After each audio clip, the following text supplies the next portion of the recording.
ಕರುಣೆಯ ಕೊನೆಯ ಗಳಿಗೆ ಭಾಗ 2 ಸಂದೇಶ 1. ಈಗ ನೀವು ಆಯ್ಕೆ ಮಾಡಬೇಕು, ನೀವು ಯಾರೊಂದಿಗೆ ಸೇರ ಬಯಸುವಿರೆಂದು ನೀವು ನಿರ್ಧರಿಸಬೇಕು, ಏಕೆಂದರೆ ನಿಮಗೆ ಆಯ್ಕೆ ಮಾಡಲು ಹೆಚ್ಚು ಸಮಯ ಉಳಿದಿಲ್ಲ. ಅವಕಾಶದ ಕಿಟಕಿ ಒಂದು ಹಂತದಲ್ಲಿ ಮುಚ್ಚಲ್ಪಡುತ್ತದೆ. ನಿಮ್ಮ ಸುತ್ತಮುತ್ತಲಿನ ಜನರಿಗೆ ಹೇಳಿರಿ, ಅವರು ಯಾರೊಂದಿಗೆ ನಿಲ್ಲಲು ನಿರ್ಧರಿಸುತ್ತಾರೆಂದು, ಯೇಸುವಿಗಾಗಿಯೋ ಅಥವಾ ಯೇಸುವಿನ ವಿರುದ್ಧವಾಗಿಯೋ, ಏಕೆಂದರೆ ಆಯ್ಕೆ ಮಾಡುವ ಸಮಯ ಬಂದಾಗಿದೆ. ನನ್ನ ಮಗು, ಎಲ್ಲರಿಗೂ ಹೇಳು, ಅಂತಿಮ ತೀರ್ಪು, ಕೊನೆಯ ತೀರ್ಪು ಹತ್ತಿರದಲ್ಲಿದೆ ಎಂದು.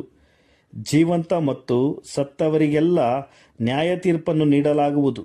ಇದನ್ನು ಘೋಷಿಸು, ಕೊನೆಯ ತೀರ್ಪಿನ ಸಮಯ ಸಮೀಪಿಸುತ್ತಿದೆ. ಯಾವುದೇ ನೆಪಗಳಿಲ್ಲ, ಸೋಮಾರಿತನದ ರಾಜಿಗಳಿನ್ನಿಲ್ಲ ಮತ್ತು ಉತ್ತರಿಸಲಾಗದ ಪ್ರಶ್ನೆಗಳಿಲ್ಲ. ನನ್ನನ್ನು ಕರೆಯುವ ಮತ್ತು ನನ್ನ ಅವಶ್ಯಕತೆ ಇರುವ ಎಲ್ಲರೊಂದಿಗೂ ನಾನಿರುತ್ತೇನೆ.